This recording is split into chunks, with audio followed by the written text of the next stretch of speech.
नमस्कार। आप सभी का स्वागत है हमारे चैनल रंजना की कहानियों पर। लीजिए सुनिए मुंशी प्रेमचंद की लिखी हुई कहानी दो कब्रें। अब न वह यौवन है, न वह नशा, न वह उन्माद। वह महफिल उठ गई, वह दीपक बुझ गया जिससे महफिल की रौनक थी। वह प्रेम मूर्ति कब्र की गोद में सो रही है।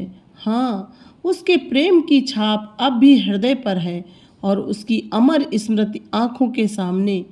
वीरांगनाओं में ऐसी वफा, ऐसा प्रेम, ऐसा व्रत दुर्लभ है और रईसों में ऐसा विवाह, ऐसा समर्पण, ऐसी भक्ति और भी दुर्लभ। कुंवर रणवीर सिंह रोज बिना नागा संध्या समय जुहरा की कब्र के दर्शन करने जाते, उसे फूलों से सजाते, आंसुओं से सींचते। 15 साल गुजर गए, एक दिन भी नागा नहीं हुआ। प्रेम की उपासना ही उनके जीवन का उद्देश्य था। उस प्रेम का जिसमें उन्होंने जो कुछ देखा वही पाया और जो कुछ अनुभव किया उसी की याद अब भी उन्हें मस्त कर देती है। इस उपासना में सुलोचना भी उनके साथ होती, जो जुहरा का प्रसाद और कुंवर साहब की सारी अभिलाषाओं का केंद्र थी। कुंवर साहब ने 2 शादियां की थीं, पर दोनों स्त्रियों में से एक भी संतान का मुंह न देख सकी। कुंवर साहब ने फिर न विवाह किया। एक दिन एक महफिल में उन्हें जुहरा के दर्शन हुए। उस निराश पति और अतृप्त युवती में ऐसा मेल मानो चिरकाल से बिछुड़े हुए 2 साथी फिर मिल गए हों। जीवन का बसंत विकास, संगीत और सौरभ से भरा हुआ आया, मगर अफसोस 5 वर्षों के अल्पकाल में उसका भी अंत हो गया। वह मधुर स्वप्न निराशा से भरी हुई जागृति में लीन हो गया। वह सेवा और व्रत की देवी 3 साल की सुलोचना को उनकी गोद में सौंपकर सदा के लिए सिधार गई। कुंवर साहब ने इस प्रेमादेश का इतने अनुराग से पालन किया कि देखने वालों को आश्चर्य होता था। कितने ही तो उन्हें पागल समझते थे। सुलोचना ही की नींद सोते, उसी की नींद जागते, खुद पढ़ाते, उसके साथ सैर करते, इतनी एकाग्रता के साथ जैसे कोई विधवा अपने अनाथ बच्चे को पाले। जब से वह यूनिवर्सिटी में दाखिल हुई, उसे खुद मोटर में पहुंचाने आते और शाम को खुद जाकर ले आते। वह उसके माथे पर से वह कलंक धो डालना चाहते थे जो मानो विधाता के ने क्रूर हाथों से लगा दिया था। धन तो उसे न धो सका, शायद विद्या धो डाले।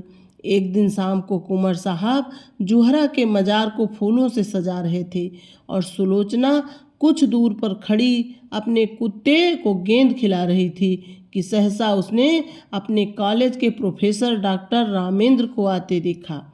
सकुचाकर मुंह फेर लिया, मानो उन्हें देखा नहीं। शंका हुई कि कहीं रामेंद्र इस मजार के विषय में कुछ पूछ न बैठे। यूनिवर्सिटी में दाखिल हुए उसे 1 साल हुआ। इस 1 साल में उसने प्रणय के विविध रूपों को देख लिया था। कहीं क्रीड़ा थी, कहीं विनोद था, कहीं कुत्सा थी, कहीं लालसा थी, कहीं उछंगता थी, किंतु कहीं वह सहृदता न थी जो प्रेम का मूल है। केवल रामेंद्र ही एक ऐसे सज्जन थे जिन्हें अपनी ओर ताकते देखकर उसके हृदय में सनसनी होने लगती थी। पर उनकी आंखों में कितनी विवशता, कितनी पराजय, कितनी वेदना छिपी होती थी। रामेंद्र ने कुंवर साहब की ओर देखकर कहा, तुम्हारे बाबा इस कब्र पर क्या कर रहे हैं? सुलोचना का चेहरा कानों तक लाल हो गया। बोली, ये इनकी पुरानी आदत है रामेंद्र। किसी महात्मा की समाधि है? सुलोचना ने इस सवाल को उड़ा देना चाहा। रामेंद्र ये तो जानते थे कि सुलोचना कुंवर साहब की दास्ता औरत की लड़की है, पर उन्हें यह न मालूम था कि यह उसी की कब्र है और कुंवर साहब अतीत प्रेम के इतने उपासक हैं। मगर ये प्रश्न उन्होंने बहुत धीमे स्वर में न किया था। कुंवर साहब जूते पहन रहे थे। ये प्रश्न उनके कान में पड़ गया। जल्दी से जूता पहन लिया और समीप आकर बोले, संसार की आंखों में तो वह महात्मा न थी, पर मेरी आंखों में थी और है। ये मेरे प्रेम की समाधि है। सुलोचना की इच्छा होती थी यहाँ से भाग जाऊं, लेकिन कुंवर साहब को जुहरा के यशोगान में आत्मिक आनंद मिलता था। रामेंद्र का विस्मय देखकर बोले, इसमें वह देवी सो रही है जिसने मेरे जीवन को स्वर्ग बना दिया था। ये सुलोचना उसी का प्रसाद है। रामेंद्र ने कब्र की तरफ देखकर आश्चर्य से कहा, अच्छा? कुंवर साहब ने मन में उस प्रेम का आनंद उठाते हुए कहा, वह जीवन ही और था प्रोफेसर साहब। ऐसी तपस्या मैंने और कहीं नहीं देखी। आपको फुर्सत हो तो मेरे साथ चलिए, आपको उन यौवन स्मृतियों। सुलोचना बोल उठी, वे सुनाने की चीज नहीं है दादा। कुंवर, मैं रामेंद्र बाबू को गैर नहीं समझता। रामेंद्र को प्रेम का यह अलौकिक रूप मनोविज्ञान का एक रत्न सा मालूम हुआ। वह कुंवर साहब के साथ ही उनके घर आए और कई घंटे तक उन हसरत में डूबी हुई प्रेम स्मृतियों को सुनते रहे जो वरदान मांगने के लिए उन्हें साल भर से साहस न होता था, दुविधा में पड़कर रह जाते थे, वह आज उन्होंने मांग लिया। लेकिन विवाह के बाद रामेंद्र को नया अनुभव हुआ। महिलाओं का आना जाना प्रायः बंद हो गया। इसके साथ ही मर्द दोस्तों की आमदरफ्त बढ़ गई। दिन भर उनका तांता लगा रहता था। सुलोचना उनके आदर सत्कार में लगी रहती। पहले 1-2 महीने तक तो रामेंद्र ने इधर ध्यान नहीं दिया, लेकिन जब कई महीने गुजर गए और स्त्रियों ने बहिष्कार का त्याग न किया तो उन्होंने एक दिन सुलोचना से कहा, ये लोग आजकल अकेले ही आते हैं? सुलोचना ने धीरे से कहा, हाँ देखती तो हूँ रामेंद्र, इनकी औरतें तो तुमसे परहेज नहीं करती।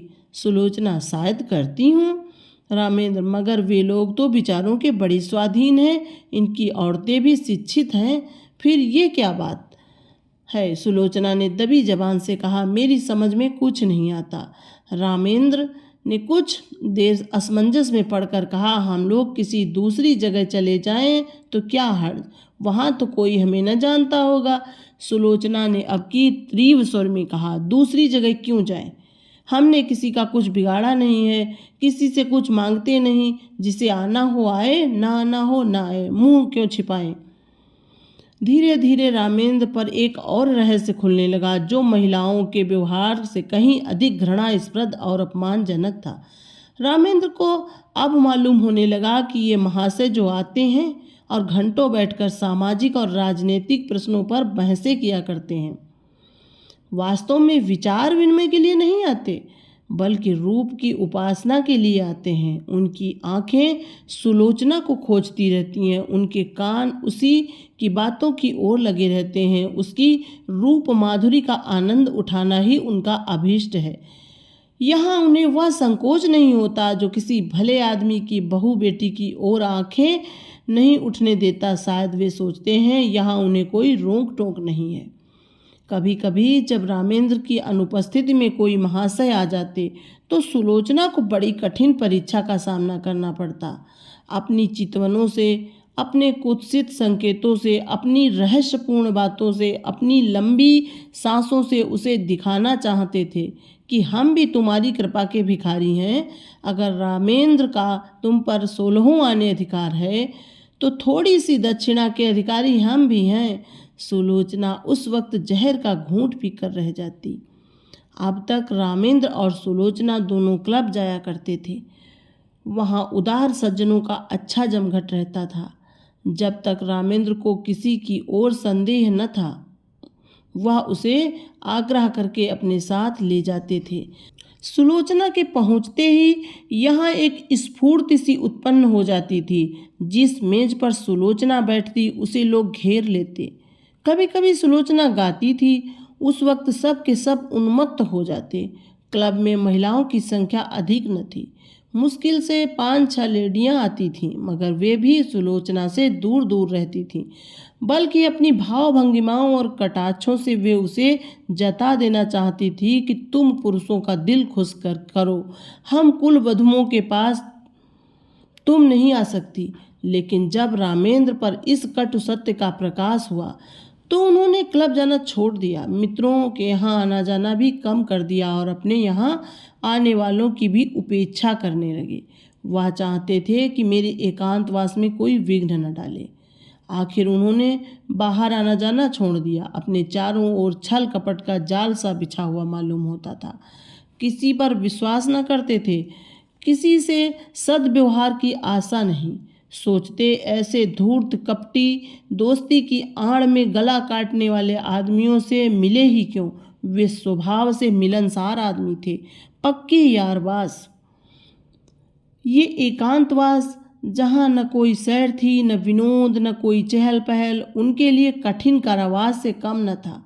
यद्यपि कर्म और वचन से सुलोचना की दिलजोई करते रहते थे, लेकिन सुलोचना की सूक्ष्म और सशंक आँखों से अब ये बात छिपी न थी कि ये अवस्था इनके लिए दिन ब दिन असहा होती जाती थी। वह दिल से सोचती, इनकी यह दशा मेरे ही कारण तो है, मैं ही तो इनके जीवन का कांटा हो गई। एक दिन उसने राजेंद्र से कहा, आजकल क्लब क्यों नहीं चलते? कई सप्ताह हुए घर से निकलते तक नहीं। रामेंद्र ने बेदिली से कहा, मेरा जी नहीं जाने को चाहता, अपना घर सबसे अच्छा है। सुलोचना, जी तो उबता ही होगा, मेरे कारण ये तपस्या क्यों करते हो? मैं तो न जाऊंगी। उन स्त्रियों से मुझे घृणा होती है। उनमें एक भी ऐसी नहीं जिसके दामन पर काले दाग न हो, लेकिन सब सीता बनी फिरती हैं। मुझे तो उनकी सूरत से चिढ़ हो गई है। मगर तुम क्यों नहीं जाते? कुछ दिल ही बहल जाएगा। रामेंद्र, दिल नहीं पत्थर बहलेगा। जब अंदर आग लगी हुई हो तो बाहर शांति कहाँ? सुलोचना चौंक पड़ी। आज पहली बार उसने रामेंद्र के मुंह से ऐसी बात सुनी। वह अपने ही को बहिष्कृत समझती थी। अपना अनादर जो कुछ था उसका था।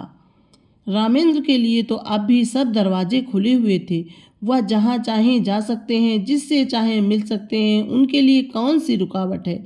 लेकिन नहीं, अगर उन्होंने किसी कुलीन स्त्री से विवाह किया होता तो उनकी ये दशा क्यों होती? प्रतिष्ठित घरानों की औरतें आती, आपस में मैत्री बढ़ती, जीवन सुख से कटता, रेशम का पैबंद लग जाता। अब तो उसमें टाँट का पैबंद लग गया। मैंने आकर सारे तालाब को गंदा कर दिया। उसके मुख पर उदासी छा गई। रामेंद्र को भी तुरंत मालूम हो गया कि उनकी जबान से एक ऐसी बात निकल गई जिसके दो अर्थ हो सकते हैं। उन्होंने फौरन बात बनाई, क्या तुम समझती हो कि हम और तुम अलग अलग हैं? हमारा और तुम्हारा जीवन एक है। जहाँ तुम्हारा आदर नहीं, वहाँ मैं कैसे जा सकता हूँ? फिर मुझे भी समाज के इन रंगे सियारों से घृणा हो रही है। मैं इन सबों को कच्चे चिट्ठे जानता हूँ। पद या उपाधि या धन से किसी की आत्मा शुद्ध नहीं हो जाती। जो ये लोग करते हैं, अगर कोई नीचे दर्जे का आदमी करता, उसे कहीं मुंह दिखाने की हिम्मत न होती। मगर ये लोग अपनी सारी बुराइयाँ उदारतावाद के पर्दे में छिपाते हैं। इन लोगों से दूर रहना ही अच्छा है। सुलोचना का चित्त शांत हो गया। दूसरे साल सुलोचना की गोद में एक चांद सी बालिका का उदय हुआ। उसका नाम रखा गया शोभा। कुंवर साहब का स्वास्थ्य इन दिनों कुछ अच्छा न था। मंसूरी गए थे। ये खबर पाते ही रामेंद्र को तार किया कि जच्चा और बच्चा को लेकर यहाँ आ जाओ, लेकिन रामेंद्र इस अवसर पर न जाना चाहते थे। अपने मित्रों की सज्जनता और उदारता की अंतिम परीक्षा लेने का इससे अच्छा और कौन सा अवसर हो सकता था। सलाह हुई एक शानदार दावत की जाए। प्रोग्राम में संगीत भी शामिल था। कई अच्छे अच्छे गवैये बुलाए गए। अंग्रेजी, हिंदुस्तानी, मुसलमानी सभी प्रकार के भोजनों का प्रबंध किया गया। कुंवर साहब गिरते पड़ते मंसूरी से आए। उसी दिन दावत थी। नियत समय पर निमंत्रित लोग एक एक करके आने लगे। कुंवर साहब स्वयं उनका स्वागत कर रहे थे। खां साहब आए, मिर्जा साहब आए, मीर साहब आए, मगर पंडित जी और बाबूजी और लाला साहब और चौधरी और कक्कड़, मेहरा और चोपड़ा, कौल और हुक्कू, श्रीवास्तव और खरे किसी का पता न था। ये सभी लोग होटलों में सब कुछ खाते थे, अंडे और शराब उड़ाते थे। इस विषय में किसी तरह का विवेक या विचार न करते थे। फिर आज क्यों तशरीफ नहीं लाए? इसलिए नहीं कि छूत छात का विचार था, बल्कि इसलिए कि वह अपनी उपस्थिति को इस विवाह के समर्थन की सनद समझते थे और वह सनद देने की उनकी इच्छा न थी। 10 बजे रात तक कुंवर साहब फाटक पर खड़े रहे। जब उस वक्त तक कोई न आया तो कुंवर साहब ने आकर रामेंद्र से कहा, अब लोगों का इंतजार फिजूल है, मुसलमानों को खिला दो और बाकी सामान गरीबों को दिला दो। रामेंद्र एक कुर्सी पर हतबुद्धि से बैठे हुए थे। कुंठित स्वर में बोले, जी हाँ, यही तो मैं सोच रहा हूँ कुंवर साहब। मैंने तो पहले ही समझ लिया था कि हमारी तौहीन नहीं हुई, खुद उन लोगों की कलई खुल गई। रामेंद्र, खैर परीक्षा तो हो गई, कहिए तो अभी जाकर एक एक की खबर लूँ। कुंवर साहब ने विस्मित होकर कहा, क्या उनके घर जाकर? रामेंद्र, जी हाँ, पूछूं कि आप लोग जो समाज सुधार का राग अलापते फिरते हैं वह किस बल पर? कुंवर, व्यर्थ है, जाकर आराम से लेटो। नेक और बद की सबसे अच्छी पहचान अपना दिल है। अगर हमारा दिल गवाही दे कि ये काम बुरा नहीं तो फिर सारी दुनिया मुंह फेर ले, हमें किसी की परवाह न करनी चाहिए। रामेंद्र, लेकिन मैं इन लोगों को यूं न छोड़ूंगा, एक एक की बखिया उधेड़ कर न रख दूं तो नाम नहीं। ये कहकर उन्होंने पत्तल और सकोरे उठवा उठवा कर कंगालों को देना शुरू किया। रामेंद्र सैर करके लौटे ही थे कि वेश्याओं का एक दल सुलोचना को बधाई देने के लिए आ पहुंचा। जोहरा की एक सगी भतीजी थी गुलनार, सुलोचना के यहाँ पहले बराबर आती जाती थी, इधर 2 साल से न आई थी। ये उसी का बधावा था। दरवाजे पर अच्छी खासी भीड़ हो गई थी। रामेंद्र ने ये शोरगुल सुना। गुलनार ने आगे बढ़कर उन्हें सलाम किया और बोली, बाबूजी, बेटी मुबारक, बधावा लाई हूँ। रामेंद्र पर मानो लकवा सा गिर गया, सिर झुक गया और चेहरे पर कालिमा सी पुत गई। न मुंह से बोले, न किसी को बैठने का इशारा किया, न वहाँ से हिले, बस मूर्तिवत खड़े रह गए। एक बाजारी औरत से नाता पैदा करने का ख्याल इतना लज्जास्पद था, इतना जघन्य कि उसके सामने सज्जनता भी मौन रह गई। इतना शिष्टाचार भी न कर सके कि सबों को कमरे में ले जाकर बिठा तो देते। आज पहली ही बार उन्हें अपने अधः पतन का अनुभव हुआ। मित्रों की कुटिलता और महिलाओं की उपेक्षा को वह उनका अन्याय समझते थे, अपना अपमान नहीं। लेकिन यह बधावा उनकी अबाध उदारता के लिए भी भारी था। सुलोचना का जिस वातावरण में पालन पोषण हुआ था वह एक प्रतिष्ठित हिंदू कुल का वातावरण था। ये सच है कि अब भी सुलोचना नित्य जोहरा के मजार की परिक्रमा करने जाती थी, मगर जोहरा अब एक पवित्र स्मृति थी, दुनिया की मलिनताओं और कलुषताओं से रहित। गुलनार से नातेदारी और परस्पर का निबाह दूसरी बात थी। जो लोग तस्वीरों के सामने सिर झुकाते हैं, उन पर फूल चढ़ाते हैं, वे भी तो मूर्ति पूजा की निंदा करते हैं। एक स्पष्ट है, दूसरा सांकेतिक, एक प्रत्यक्ष है, दूसरा आंखों से छिपा हुआ। सुलोचना अपने कमरे में चिक की आड़ में खड़ी रामेंद्र का असमंजस और क्षोभ देख रही थी। जिस समाज को उसने अपना उपास्य बनाना चाहा था, जिसके द्वार पर सिजदे करते उसे बरसों हो गए थे, उसकी तरफ से निराश होकर उसका हृदय इस समय उससे विद्रोह करने पर तुला हुआ था। उसके जी में आता था, गुलनार को बुलाकर गले से लगा लूं। जो लोग मेरी बात भी नहीं पूछते, उनकी खुशामद क्यों करूं? ये बेचारियां इतनी दूर से आई हैं, मुझे अपना ही समझकर तो उनके दिल में प्रेम तो है, ये मेरे दुख सुख में शरीक होने को तैयार तो हैं। आखिर रामेंद्र ने सिर उठाया और शुष्क मुस्कान के साथ गुलनार से बोले, आइए, आप लोग अंदर चलिए आइए। ये कहकर वह आगे आगे रास्ता दिखाते हुए दीवान खाने की ओर चले कि सहसा महरी निकली और गुलनार के हाथ में एक पुर्जा देकर चली गई। गुलनार ने वह पुर्जा लेकर देखा और उसे रामेंद्र के हाथ में देकर वहीं खड़ी हो गई। रामेंद्र ने पुर्जा देखा, लिखा था, बहन गुलनार, तुम यहाँ नाहक आई, हम लोग यूं ही बदनाम हो रहे हैं, अब और बदनाम मत करो, बधावा वापस ले जाओ। कभी मिलने का जी चाहे रात को आना, और अकेली, मेरा जी तुमसे गले मिलकर रोने के लिए तड़प रहा है, मगर मजबूर हूँ। रामेंद्र ने पुर्जा फाड़कर फेंक दिया और उदंड होकर बोले, इन्हें लिखने दो, मैं किसी से नहीं डरता, अंदर आओ। गुलनार ने एक कदम पीछे फिरकर कहा, नहीं बाबूजी, अब हमें आज्ञा दीजिए। रामेंद्र, 1 मिनट तो बैठो। गुलनार, जी नहीं, 1 सेकंड भी नहीं।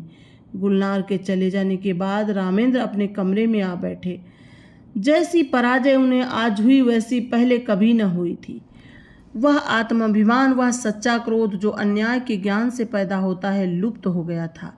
उसकी जगह लज्जा थी और ग्लानि। इसे बधावे की क्यों सूझ गई? यूँ तो कभी आती जाती न थी, आज न जाने कहाँ से फट पड़ी। कुंवर साहब होंगे इतने उदार, उन्होंने जोहरा के नातेदारों से भाईचारे का निवाह किया होगा। मैं इतना उदार नहीं हूँ।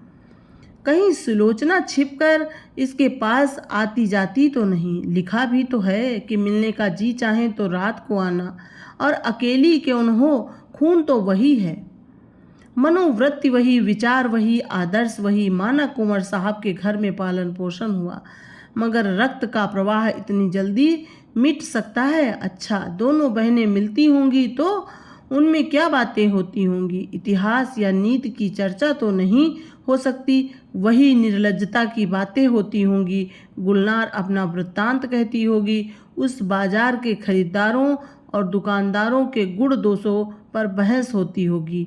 यह तो हो ही नहीं सकता कि गुलनार इसके पास आते ही अपने को भूल जाए और कोई भद्दी, अनर्गल और कलुषित बातें न करे। एक क्षण में उनके विचारों ने पलटा खाया, मगर आदमी बिना किसी से मिले जुले रह भी तो नहीं सकता। यह भी तो एक तरह की भूख है। भूख में अगर शुद्ध भोजन न मिले तो आदमी जूठा खाने को भी परहेज नहीं करता। अगर इन लोगों ने सुलोचना को अपनाया होता, उसका यूं बहिष्कार न करते, तो उसे क्यों ऐसे प्राणियों से मिलने की इच्छा होती?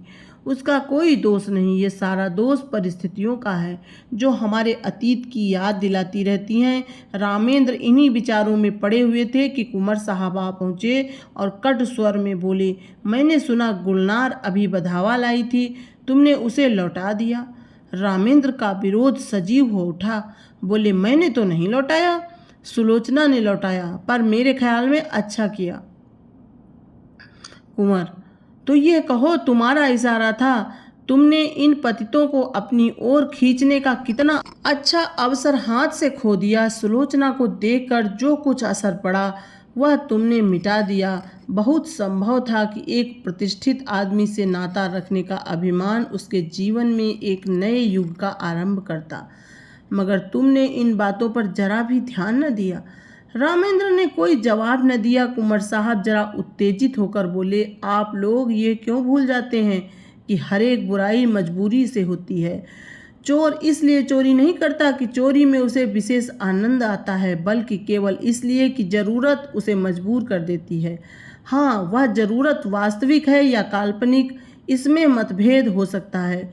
स्त्री के मैके जाते समय कोई गहना बनवाना एक आदमी के लिए जरूरी हो सकता है, दूसरे के लिए बिल्कुल गैर जरूरी। क्षुधा से व्यथित होकर एक आदमी अपना ईमान खो सकता है, दूसरा मर जाए पर किसी के सामने हाथ न फैलाएगा। ये प्रकृति का एक नियम। आप जैसे विद्वानों को न भूलना चाहिए कि जीवन लालसा प्राणी मात्र में व्यापक है। जिंदा रहने के लिए आदमी सब कुछ कर सकता है। जिंदा रहना जितना ही कठिन होगा, बुराइयां भी उसी मात्रा में बढ़ेंगी। जितना ही आसान होगा, उतनी ही बुराइयां कम होगी। हमारा ये पहला सिद्धांत होना चाहिए कि जिंदा रहना हर एक के लिए सुलभ हो। रामेंद्र बाबू, आपने इस वक्त इन लोगों के साथ वही व्यवहार किया जो दूसरे आपके साथ कर रहे हैं और जिससे आप बहुत दुखी हैं। रामेंद्र ने इस लंबे व्याख्यान को इस तरह सुना जैसे कोई पागल बक रहा हो। इस तरह की दलीलों का वह खुद कितना ही बार समर्थन कर चुके थे, पर दलीलों से व्यथित और अंग की पीड़ा नहीं शांत होती। पतित स्त्रियों का नातेदार की हैसियत से द्वार पर आना इतना अपमानजनक था कि रामेंद्र किसी दलील से पराभूत होकर उसे भूल न सकते थे। बोले, मैं ऐसे प्राणियों से कोई संबंध नहीं रखता, ये विष अपने घर में नहीं फैलाना चाहता। सहसा सुलोचना भी कमरे में आ गई। प्रसव काल का असर अभी बाकी था, पर उत्तेजना ने चेहरे को आरक्त कर रखा था। रामेंद्र सुलोचना को देखकर तेज हो गए। वह उसे जता देना चाहते थे कि इस विषय में मैं एक रेखा तक जा सकता हूँ, उससे आगे किसी तरह नहीं जा सकता। बोले, मैं ये कभी पसंद न करूँगा कि कोई बाजारी औरत किसी वेश में मेरे घर आए। रात को अकेले या सूरत बदल कर आने से इस बुराई का असर नहीं मिट सकता। मैं समाज के दंड से नहीं डरता, इस नैतिक विष से डरता हूँ। सुलोचना अपने विचारों में मर्यादा रक्षा के लिए काफ़ी आत्मसमर्पण कर चुकी थी। उसकी आत्मा ने अभी तक उसे क्षमा न किया था। तीव्र स्वर में बोली, क्या तुम चाहते हो कि मैं इस कैद में अकेले जान दे दूं? कोई तो हो जिससे आदमी हंसे बोले। रामेंद्र ने गर्म होकर कहा, हंसने बोलने का इतना शौक था तो मेरे साथ विवाह न करना चाहिए था। विवाह का बंधन बड़ी हद तक त्याग का बंधन है। जब तक संसार में इस विधान का राज्य है और स्त्री कुल मर्यादा की रक्षक समझी जाती है, उस वक्त तक कोई मर्द यह स्वीकार न करेगा कि उसकी पत्नी बुरे आचरण के प्राणियों से किसी प्रकार का संसर्ग रखे। कुंवर साहब समझ गए कि इस वाद विवाद से रामेंद्र और भी जीत पकड़ लेंगे और मुख्य विषय लुप्त हो जाएगा। इसीलिए नम्र स्वर में बोले, लेकिन बेटा यह क्यों ख्याल करते हो कि ऊंचे दर्जे की पढ़ी लिखी स्त्री दूसरों के प्रभाव में आ जाएगी, अपना प्रभाव न डालेगी। रामेंद्र, इस विषय में शिक्षा पर मेरा विश्वास नहीं। शिक्षा ऐसी कितनी बातों को मानती है जो रीत नीति और परंपरा की दृष्टि से त्याज्य हैं। अगर पाँव फिसल जाए तो हम उसे काट कर फेंक नहीं देते, पर मैं इस के सामने सिर झुकाने को तैयार नहीं हूँ। मैं स्पष्ट कह देना चाहता हूँ कि मेरे साथ रहकर पुराने संबंधों का त्याग करना पड़ेगा। इतना ही नहीं, मन को ऐसा बना लेना पड़ेगा कि ऐसे लोगों से उसे खुद घृणा हो। हमें इस तरह अपना संस्कार करना पड़ेगा कि समाज अपने अन्याय पर लज्जित हो, न यह कि हमारे आचरण ऐसे भ्रष्ट हो जाएं कि दूसरों की निगाह में ये तिरस्कार औचित्य का स्थान पा जाए। सुलोचना ने उद्धत होकर कहा, स्त्री इसके लिए मजबूर नहीं है कि वह आपकी आंखों से देखे और आपके कानों से सुने। उसे ये निश्चय करने का अधिकार है कि कौन सी चीज़ उसके हित की है, कौन सी नहीं। कुंवर साहब भयभीत होकर बोले, सिल्लो, तुम भूल जाती हो कि बातचीत में हमेशा मुलायम शब्दों का व्यवहार करना चाहिए। हम झगड़ा नहीं कर रहे, केवल एक प्रश्न पर अपने अपने विचार प्रकट कर रहे हैं। सुलोचना ने निर्भीकता से कहा, जी नहीं, मेरे लिए बेड़ियां तैयार की जा रही हैं, मैं इन बेड़ियों को नहीं पहन सकती। मैं अपनी आत्मा को उतना ही स्वाधीन समझती हूँ जितना कोई मर्द समझता है। रामेंद्र ने अपनी कठोरता पर कुछ लज्जित होकर कहा, मैंने तुम्हारी आत्मा की स्वाधीनता को छीनने की कभी इच्छा नहीं की और न मैं इतना विचारहीन हूँ। शायद तुम भी इसका समर्थन करोगी, लेकिन क्या तुम्हें विपरीत मार्ग पर चलते देखूं तो मैं तुम्हें समझा भी नहीं सकता। सुलोचना, उसी तरह जैसे मैं तुम्हें समझा सकती हूँ, तुम मुझे मजबूर नहीं कर सकते। रामेंद्र, मैं इसे नहीं मान सकता। सुलोचना, अगर मैं अपने किसी नातेदार से मिलने जाऊं तो आपकी इज्जत में बट्टा लगता है। क्या इसी तरह आप ये स्वीकार करेंगी कि आपका व्यभिचारियों से मिलना जुलना मेरी इज्जत में दाग लगाता है? रामेंद्र, हाँ, मैं मानता हूँ। सुलोचना, आपकी कोई व्यभिचारी भाई आ जाए तो आप उसे दरवाजे से भगा देंगे? रामेंद्र, तुम मुझे इसके लिए मजबूर नहीं कर सकती सुलोचना, और आप मुझे मजबूर कर सकते हैं। बेशक, क्यों? इसलिए कि मैं पुरुष हूँ, इस छोटे से परिवार का मुख्य अंग हो, इसीलिए कि तुम्हारे ही कारण मुझे। रामेंद्र कहते कहते रुक गए, पर सुलोचना उनके मुंह से निकलने वाले शब्दों को ताड़ गई। उसका चेहरा तमतमा उठा, मानो छाती में बर्छी सी लग गई। मन में ऐसा उद्वेग उठा कि इसी क्षण घर छोड़कर सारी दुनिया से नाता तोड़कर चली जाऊं और फिर इन्हें कभी मुंह न दिखाऊं। अगर इसी का नाम विवाह है कि किसी की मर्जी के गुलाम होकर रहूं, अपमान सहन करूं, तो ऐसे विवाह से दूर ही से सलाम। वह तैस में आकर कमरे से निकलना चाहती थी कि कुंवर साहब ने लपक कर उसे पकड़ लिया और बोले, क्या करती हो बेटी? घर में जाओ। क्यों रोती हो? अभी तो मैं जीता हूँ, तुम्हें क्या गम है? रामेंद्र बाबू ने कोई ऐसी बात नहीं कही और न कहना चाहते थे। फिर आपस की बातों का क्या बुरा मानना? किसी अवसर पर तुम भी जो जी में आए कह लेना। यूँ समझाते हुए कुंवर साहब उसे अंदर ले गए और वास्तव में सुलोचना कभी गुलनार से मिलने की इच्छुक न थी। वह उससे स्वयं भागती थी। एक क्षणिक आवेश में उसने गुलनार को वह पुर्जा लिख दिया था। मन में स्वयं समझती थी, इन लोगों से मेलजोल रखना मुनासिब नहीं, लेकिन रामेंद्र ने यह विरोध किया। यही उसके लिए असह्य था। ये मुझे मना क्यों करें? क्या मैं इतना भी नहीं समझती? क्या इन्हें मेरी ओर से इतनी शंका है? इसीलिए कि मैं कुलीन नहीं हूँ। मैं अभी अभी गुलनार से मिलने जाऊंगी, जिद्दन जाऊंगी, देखो मेरा क्या करते हैं। लाड़ प्यार में पली हुई सुलोचना को कभी किसी ने तीखी आंखों से न देखा था। कुंवर साहब उसकी मर्जी के गुलाम थे। रामेंद्र भी इतने दिनों तक उसका मुंह जोहते रहे। आज अकस्मात ये तिरस्कार और फटकार पाकर उसकी स्वेच्छा, प्रेम और आत्मीयता के सारे नातों को पैरों से कुचल डालने के लिए विकल हो उठी। वह सब कुछ सह लेगी, पर यह धौंस, यह अन्याय, यह अपमान उससे न सहा जाएगा। उसने खिड़की से सिर निकालकर कोचवान को पुकारा और बोली, गाड़ी लाओ, मुझे चौक जाना है, अभी लाओ।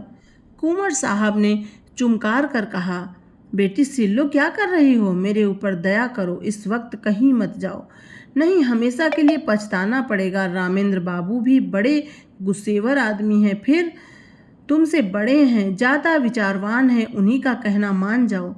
मैं तुमसे सच कहता हूँ, तुम्हारी माँ जब थी तो कई बार ऐसी नौबत आई कि मैंने उनसे कहा घर से निकल जाओ, पर उस प्रेम की देवी ने कभी ड्योढ़ी के बाहर पाँव नहीं निकाला। इस वक्त धैर्य से काम लो, मुझे विश्वास है जरा देर में रामेंद्र बाबू खुद लज्जित होकर तुम्हारे पास अपराध क्षमा कराने आएंगे। सहसा रामेंद्र ने आकर पूछा, गाड़ी क्यों मंगवाई, कहाँ जा रही हो? रामेंद्र का चेहरा इतना क्रोधमत्त हो रहा था कि सुलोचना सहम उठी। दोनों आंखों से ज्वाला सी निकल रही थी, नथुने फड़क रहे थे, पिंडलियां कांप रही थी। ये कहने की हिम्मत न पड़ी कि गुलनार के घर जाती हूँ। गुलनार का नाम सुनते ही शायद यह मेरी गर्दन पर सवार हो जाएंगे। इस भय से वह कांप उठी। आत्मरक्षा का भाव प्रबल हो गया। बोली, जरा अम्मा के मजार तक जाऊंगी। रामेंद्र ने डांट कर कहा, कोई ज़रूरत नहीं वहाँ जाने की। सुलोचना ने कातर सुर में कहा, क्यों, अम्मा के मजार तक जाने की भी रोक है? रामेंद्र ने उसी ध्वनि में कहा, हाँ। सुलोचना, तो फिर अपना घर संभालो, मैं जाती हूँ। रामेंद्र, जाओ, तुम्हारे लिए का, यह न सही दूसरा घर सही, अभी तक तस्मा बाकी था। वह कट गया। यूँ शायद सुलोचना वहाँ से कुंवर साहब के बंगले पर जाती, 2-4 दिन रूठी रहती, फिर रामेंद्र उसे मना लाते और मामला तय हो जाता। लेकिन इस चोट ने समझौते और संधि की जड़ काट दी। सुलोचना दरवाजे तक पहुंची थी, वहीं चित्रलिखित सी खड़ी रह गई, मानो किसी ऋषि के श्राप ने उसके प्राण खींच लिए हों। वहीं बैठ गई, न कुछ बोल सकी न कुछ सोच सकी। जिसके सिर पर बिजली गिर पड़ी हो, वह क्या सोचे, क्या रोए, क्या बोले। रामेंद्र के वे शब्द बिजली से कहीं अधिक घातक थे। सुलोचना कब तक वहाँ बैठी रही, उसे कुछ खबर नहीं। जब उसे कुछ होश आया तो घर में सन्नाटा पसरा हुआ था। घड़ी की तरफ आंख उठी, 1 बज रहा था। सामने आराम कुर्सी पर कुंवर साहब नवजात शिशु को गोद में लिए सो गए थे। सुलोचना ने उठकर बरामदे में झांका। रामेंद्र अपने पलंग पर लेटे हुए थे। उसके जी में आया, इसी वक्त इन्हीं के सामने जाकर कलेजे में छुरी मार लूं और इन्हीं के सामने तड़प तड़प कर मर जाऊं। वह घातक शब्द याद आ गए। इनके मुंह से ऐसे शब्द निकले क्यों कर? इतने चतुर, इतने उदार, इतने विचारशील होकर भी ये जुबान पर ऐसे शब्द क्यों कर ला सके? उसका सारा सतीत्व तो भारतीय आदर्शों की गोद में पली हुई भूमि पर आसक्त पड़ी हुई अपनी दीनता पर रो रहा था। वह सोच रही थी, अगर मेरे नाम पर ये दाग न होता, मैं भी कुलीन होती, तो क्या ये शब्द इनके मुंह से निकल सकते थे? लेकिन मैं बदनाम हूँ, दलित हूँ, त्याज्य हूँ, मुझे सब कुछ कहा जा सकता है। उफ, इतना कठोर हृदय! क्या वह किसी दशा में भी रामेंद्र पर इतना कठोर प्रहार कर सकती थी? बरामदे में बिजली की रोशनी थी। रामेंद्र के मुख पर क्षोभ या ग्लानि का नाम भी न था। क्रोध की कठोरता अब तक उसके मुख को विकृत किए हुए थी। शायद इन आंखों में आंसू देखकर अब भी सुलोचना के आहत हृदय को तस्कीन होती, लेकिन वहाँ तो अभी तक तलवार खिंची हुई थी। उसकी आंखों में सारा संसार सूना हो गया। सुलोचना फिर अपने कमरे में आई। कुंवर साहब की आंखें अब भी बंद थीं। इन चंद घंटों ही में उनका तेजस्वी मुख क्रांतिहीन हो गया था। गालों पर आंसुओं की रेखाएं सूख गई थीं। सुलोचना ने उनके पैरों के पास बैठकर सच्ची भक्त के आंसू बहाए। हाय, मुझ अभागिनी के लिए इन्होंने कौन कौन से कष्ट नहीं झेले, कौन कौन से अपमान नहीं सहे। अपना सारा जीवन ही मुझ पर अर्पण कर दिया, और उसका ये हृदय विदारक अंत। सुलोचना ने फिर बच्ची को देखा, मगर उसका गुलाब सा विकसित मुख देखकर भी उसके हृदय में ममता की तरंग न उठी। उसने उसकी तरफ से मुंह फेर लिया। यही वह अपमान की मूर्ति मान वेदना है जो इतने दिनों मुझे भोगनी पड़ी। मैं इसके लिए क्यों अपने प्राण संकट में डालूं? अगर उसके निर्दयी पिता को उससे प्रेम है तो उसको पाले और एक दिन वह भी उसी तरह रोए जिस तरह आज मेरे पिता को रोना पड़ रहा है। ईश्वर, अब की अगर जन्म देना तो किसी भले आदमी के घर जन्म देना। जहाँ जुहरा का मजार था उसी के बगल में एक दूसरा मजार बना हुआ था। जुहरा के मजार पर घास जमाई है, जगह जगह से चूना गिर गया है, लेकिन दूसरा मजार बहुत साफ सुथरा और सजा हुआ है। उसके चारों तरफ गमले रखे हुए हैं और मजार तक जाने के लिए गुलाब के बेलों की रविशें बनी हुई हैं। शाम हो गई है, सूर्य की क्षीण उदास पीली किरणें मानो उस मजार पर आंसू बहा रही हैं। एक आदमी एक 3-4 साल की बालिका को गोद में लिए हुए आया और उस मजार को अपने रुमाल से साफ करने लगा। रविशों में जो पत्तियां पड़ी थीं उन्हें चुनकर साफ किया और मजार पर सुगंध छिड़कने लगा। बालिका दौड़ दौड़ कर तितलियों को पकड़ने लगी। ये सुलोचना का मजार है। उसकी आखिरी नसीहत थी कि मेरी लाश जलाई न जाए, मेरी माँ की बगल में मुझे सुला दिया जाए। कुंवर साहब तो सुलोचना के बाद 6 महीने से ज़्यादा न चल सके। हाँ, रामेंद्र अपने अन्याय का पश्चाताप कर रहे हैं। शोभा अब 3 साल की हो गई है और उसे विश्वास है कि एक दिन उसकी माँ इसी मजार से निकलेगी। दोस्तों, अगर आपने अभी तक हमारे चैनल को सब्सक्राइब नहीं किया है तो सब्सक्राइब करें, वीडियो को लाइक करें, कमेंट करें। Thank you.